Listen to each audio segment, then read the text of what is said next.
DSP Jainendra Kumar निगम की कहानी हमने आपके साथ साझा की कि किस तरह एक शख्स ने 6 महीने तिहाड़ जेल में बिताए। उन पर कई मुकदमे लगे, कितने ही संघर्ष उनके हिस्से आए, लेकिन उन्होंने हार नहीं मानी। वे डीएसपी बने और अपनी मां और पिता के सपने को पूरा किया। इस कहानी को दर्शकों ने खूब सराहा। इसी के साथ दर्शकों ने ये सवाल भी उठाए कि क्या जेल होने के बाद भी किसी शख्स को सरकारी नौकरी मिल सकती है। जेल में रहने के बाद भी जैनेंद्र कुमार निगम डीएसपी कैसे बने, इसका जवाब हम आपको देने की कोशिश करते हैं। दरअसल जेल जाने की सूरत में 2 परिस्थितियों में सरकारी नौकरी पर आंच नहीं आती, उस शख्स को सरकारी नौकरी मिल सकती है। इनमें सबसे पहला है, कथित जुर्म के समय वो शख्स जुवेनाइल यानी किशोर हो। आपको बता दें, अगर किसी किशोर का दोष सिद्ध नहीं होता तो वैसे भी इस मामले से कोई फर्क नहीं पड़ेगा, लेकिन अगर दोष सिद्ध भी हो जाता है और वो अपनी सजा काट लेता है तो ऐसे मामले में वो सरकारी नौकरी के लिए एलिजिबल होगा।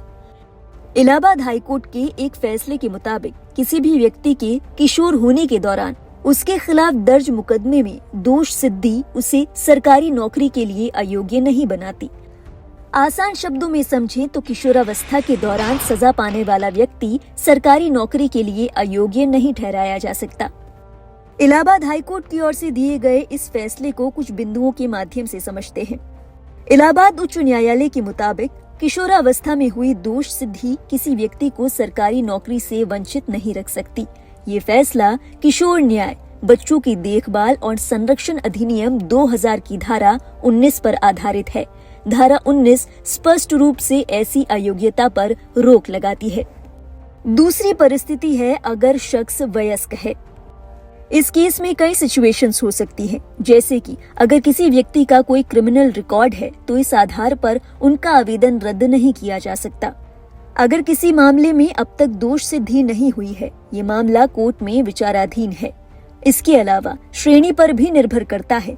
अगर मामला छोटे मोटे झगड़े जैसा है तो कोई परेशानी की बात नहीं, लेकिन वो मामले जो नैतिक पतन यानी कैरेक्टर से जुड़े हैं, जैसे कि रेप, डकैती, मर्डर, किडनैपिंग आदि, तो उसमें सरकारी नौकरी में दिक्कत आ सकती है। सरकारी ही नहीं बल्कि प्राइवेट जॉब भी ऐसे मामलों में खतरे में पड़ सकती है।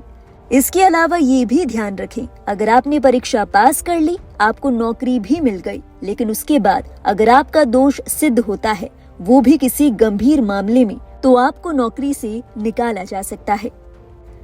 आपको बताते चलें कि सरकारी नौकरी लगने पर आवेदकों को खुद अपना कैरेक्टर सर्टिफिकेट देना होता है। उनसे एक फॉर्म भरवाया जाता है जिसमें बताना होता है क्या अतीत में आपको गिरफ्तार किया गया है, क्या आप कभी जेल गए हैं, क्या आपको किसी अपराध के लिए दोषी ठहराया गया है, या आपके नाम से कोई केस पेंडिंग है।